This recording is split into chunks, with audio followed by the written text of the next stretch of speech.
SSC के English series में आप लोगों का फिर से स्वागत है। Practice set 10।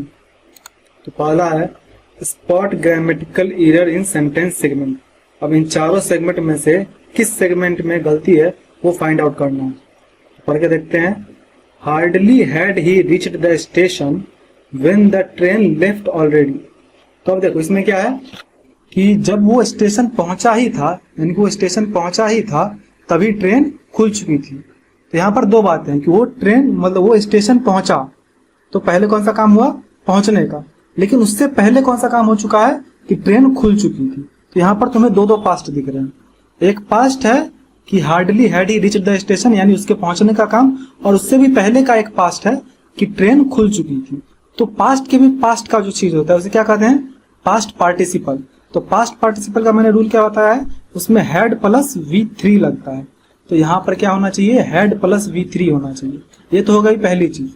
दूसरा चीज ये है कि जो ऑलरेडी है, ऑलरेडी कब लगता है, ऑलरेडी जो है वो परफेक्ट टेंस में अगर लग रहा हो तो परफेक्ट टेंस में ऑलरेडी हमेशा मेन वर्ब के पहले आता है, मेन वर्ब के बाद में। जैसे कि लेफ्ट है तो लेफ्ट किसका, जैसे लेफ्ट जो है वो लीव का V2 है। तो जब ये लीव का V2 है तो इसके पहले जो है ऑलरेडी इसके पहले आना चाहिए, क्योंकि ये वर्ब है, ये मेन वर्ब है तो इसके पहले आएगा ऑलरेडी, इसके बाद नहीं आ सकता। तो यहाँ पे होना चाहिए hardly had he reached the station when the train had already left. तो ये दो रीजंस की वजह से जो है इसका सेगमेंट डी गलत है। नेक्स्ट है सिनोनिम्स। तो choose the word most familiar या most similar in meaning to ponder. तो पहले समझो पॉन्डर का क्या मतलब होता है। पॉन्डर का मतलब होता है गहराई से सोचना। अब अगर मतलब नहीं पता है तो फिर जो मैंने ट्रिक बताया है कि इसमें से 3 तुम्हें जो है ऐसे मिलेंगे जो कि सिमिलर साउंड कर रहे होंगे। हालांकि ये जरूरी नहीं है, लेकिन हो सकता है कि 3 ऐसे मिले जो कि सिमिलर साउंड करे और एक जो है वो थोड़ा अलग लग रहा होगा। या नहीं तो दूसरा तरीका ये है कि तुम्हें अगर उस ऑप्शंस में से 2 ऑप्शन ऐसे मिल जाए जो कि एक दूसरे का पूरा विरोध कर रहे हैं, तो फिर तुम्हें क्या है कि यहाँ से जो है 50% रास्ता तुम्हारा क्लियर हो गया। जैसे कि देखो, फॉरगेट मतलब भूल जाना और थिंक डीपली मतलब गहराई से सोचना। तो ये दोनों एक दूसरे का एकदम पूरा अपोजिट कर रहा है। तो तीसरा देखो कि तीसरा जो है वो इन दोनों में से किससे मिल रहा है। जैसे इग्नोर, इग्नोर मतलब ध्यान ना देना या भूल जाना, तो ये फॉरगेट से मिल रहा है। इट मीन्स दैट ये दोनों ऑप्शन तो मिल गए हमें कि ये दोनों एक जैसा है, और ये इसका अपोजिट है। इट मीन्स दैट यही होना चाहिए। समझ रहे हो। तो ये ट्रिक लगा के तुम कर सकते हो, लेकिन अगर मतलब पता हो तो ज्यादा बेटर होगा। तो इसका हो जाएगा थिंक डीपली, पॉन्डर का मतलब। नेक्स्ट है एक्टिव टू पैसिव वॉइस। तो they will announce the results tomorrow. तो ये पहले समझो कि ये किस टेंस का है। तो ये है सिंपल फ्यूचर टेंस का, क्योंकि सिंपली सिर्फ विल लगा है और उसके बाद सेंटेंस को एज इट इज कंटिन्यू कर दिया गया है। तो अगर ये सिंपल फ्यूचर टेंस का है तो इसका जब हम पैसिव बनाएंगे तो क्या होगा, बस सब्जेक्ट और ऑब्जेक्ट को आपस में बदल देना है और will be plus past participle. तो क्या हो जाएगा, पहले हो जाएगा the results will be announced tomorrow. तो किस में है, ऑप्शन नंबर बी में, the results will be announced tomorrow. Next है फिल इन द ब्लैंक। तो क्या लिखा है, she was confident blank her success in the examination. अब इसमें से कौन सा प्रीपोजिशन यहाँ पे लगेगा वो तुम्हें बताना है। तो क्या है, वो कॉन्फिडेंट है किस चीज पे, अपने सक्सेस पर, अपने सक्सेस को लेकर जो है वो कॉन्फिडेंट है। तो सक्सेस जैसी चीजों पे या फिर कॉन्फिडेंट के साथ जो लगता है प्रीपोजिशन वो कौन सा लगता है, अबाउट लगता है। कि वो किस चीज को लेकर मतलब किस चीज को लेकर कॉन्फिडेंट है, सक्सेस को लेकर वो बहुत कॉन्फिडेंट है। तो होना चाहिए she was confident about her success in the examination. Next है spot grammatical error in sentence segment. अब इन चारों में से जिस सेगमेंट में गलती है वो पता करना है। तो each of the boys have completed there task successfully. इसका मैं 2-3 तुम्हें ऑलरेडी एग्जांपल बता चुका हूं, फिर से बता रहा हूं। ईच ऑफ द बॉयज मतलब जैसे ही ये ईच ऑफ लग गया, इसने क्या कर दिया, इस सब्जेक्ट को इसने सिंगुलर बना दिया। तो जब इसने सिंगुलर बना दिया तो आगे जो इसके लिए वर्ब यूज होगा वो भी कौन सा होगा, सिंगुलर होगा। तो ईच ऑफ द बॉयज के साथ हैज होना चाहिए, ना कि हैव। तो इसलिए ये सेगमेंट गलत है। नेक्स्ट फिर से है सिनोनिम। तो तुम्हें एलिविएट का जो है सिनोनिम बताना है। तो फिर से पहले जो है चारों ऑप्शन पढ़ के देख लो कौन सा एक दूसरे को अपोजिट लग रहा है। इंटेंसिफाई मतलब किसी चीज को गहरा करना है। रिलीव मतलब किसी चीज में, मतलब रिलीफ क्या बोलते हैं कि पेन रिलीफ हो रहा है, यानी पेन कम हो रहा है। तो रिलीफ यानी आराम देना, कम करना किसी चीज को। तो ये रिलीफ का ही जो है ये वर्ब है रिलीव। उसके बाद क्या है, बर्डन यानी बोझ बढ़ाना, कॉम्प्लिकेट मतलब चीजों को उलझाना। तो यहाँ पर दिख रहा है तुम्हें कि बढ़ाना, बोझ बढ़ाना, या फिर उसको गहरा करना, या फिर चीजों को उलझाना, ये तीनों लगभग सिमिलर है। लेकिन रिलीव ये जो है इन तीनों के अपोजिट लग रहा है। यहाँ पे क्या हो जाएगा, एलिविएट का मतलब भी होता है। अगर एलिविएट का मतलब पता हो तो तुम्हें बहुत बढ़िया बात है, लेकिन ना पता हो तब ये ट्रिक यूज कर सकते हो।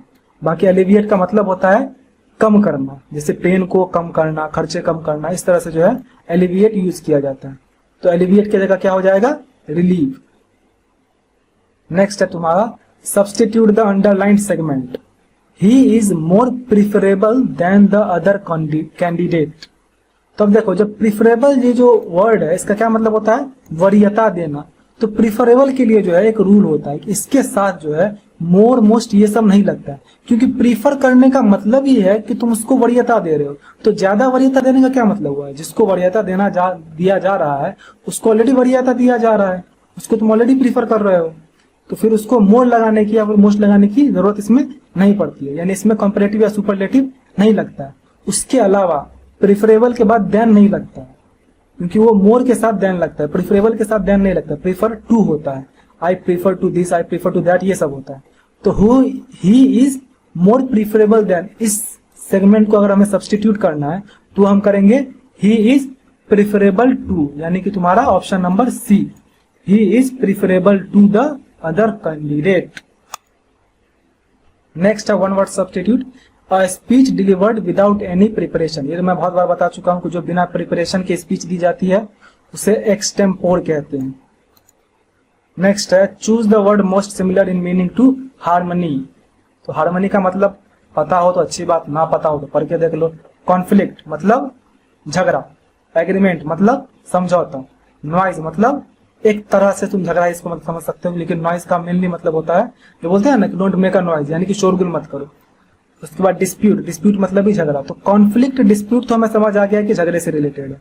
अब एग्रीमेंट जो है वो इन दोनों से एकदम ही अलग है, क्योंकि एग्रीमेंट मतलब होता है समझौता और हार्मनी का मतलब भी होता है समझौता या फिर शांति।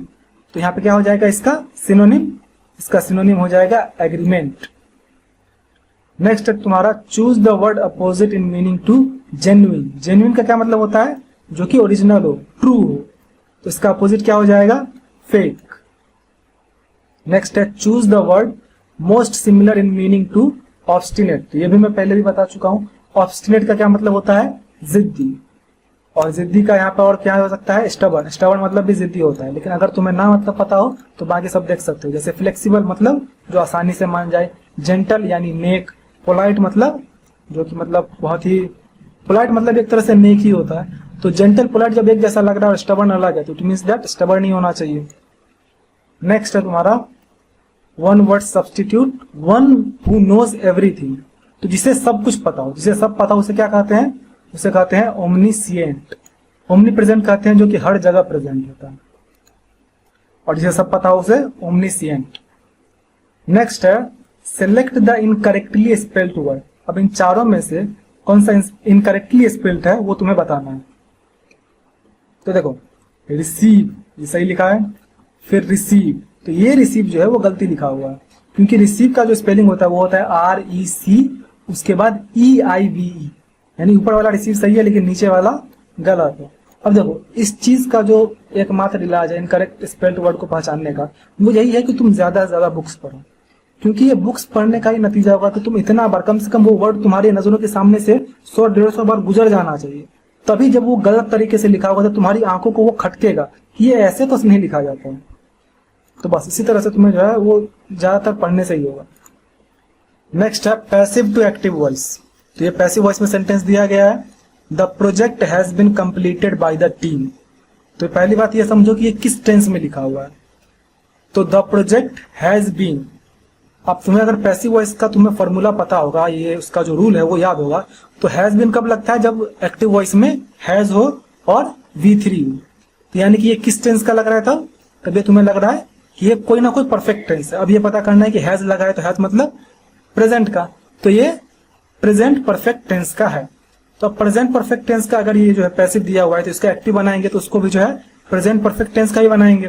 क्या हो जाएगा, बस पहले सब्जेक्ट ऑब्जेक्ट को आपस में बदल दो, उसके बाद हैज प्लस V3, तो क्या हो जाएगा, the team has completed the work, यानी ऑप्शन सी।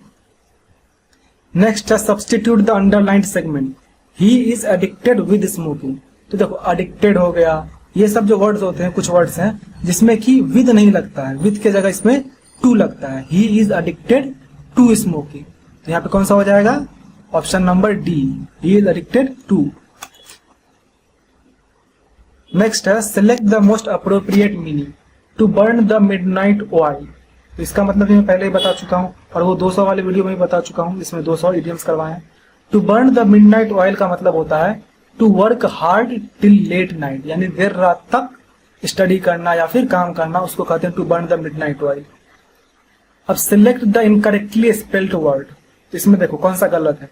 एकोमोडेट ये सही लिखा हुआ है, फिर नीचे एकोमोडेट लिखा जाएगा, तो ये तो खैर मेरा ऑप्शन तुम्हें जो है इसमें ज्यादातर तुम्हें आसान कर दे रहे हैं कि तुम्हें समझ आ रहा है कि यही जो है वो गलत लिखा होगा, लेकिन वहां इतने आसान ऑप्शन नहीं आएंगे। तो इनकरेक्ट स्पेल्ड वर्ड के लिए जो है मैं तुम्हें कितना भी तुम्हें प्रैक्टिस करवा दूं, इसका एक ही तरीका है कि तुम ज्यादा ज्यादा किताबें पढ़ो इंग्लिश में, तभी जो है जब तक वो वर्ड तुम्हारी आंखों के सामने से नहीं गुजरे हुए होंगे तो भाई तुम नहीं पकड़ पाओगे कि गलत क्या है। तो इसमें जो है ये गलत है, बाकी कमिटी भी सही लिखा है, मिलेनियम भी सही लिखा है। फिर है one word substitute, one who does not take any side in a dispute, यानी जो कि झगड़े में किसी भी एक साइड ना ले, यानी कि वो न्यूट्रल है। तो जब मैंने वैसे ही बोल दिया न्यूट्रल है तो इसका क्या होगा? न्यूट्रल। बायस्ड मतलब होता है जो किसी एक का साथ ले, एडवोकेट होता है वकील, और जज मतलब जो जज करे। तो न्यूट्रल हो जाता है कि जो किसी का भी साथ ना ले।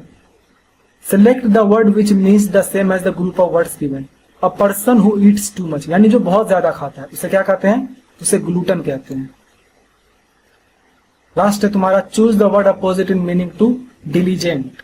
तो अगर मतलब पता है तो बढ़िया बात, नहीं पता है तो देख लो। केयरफुल मतलब सावधान, इंडस्ट्रियस मतलब मेहनती, एक्टिव मतलब एक तरह से मेहनती। तो इन तीनों का मतलब सेम है, लेकिन लेजी का मतलब क्या है? लेजी मतलब कामचोर, और डिलीजेंट मतलब होता है हार्ड वर्किंग। ऑलराइट, तो इसका एंटोनिम हो जाएगा लेजी। तो इस तरह से तुम्हारा प्रैक्टिस सेट 10 भी कंप्लीट होता है। आपका जो भी स्कोर हुआ कमेंट कर दीजिए एंड मिलते हैं नेक्स्ट वीडियो में।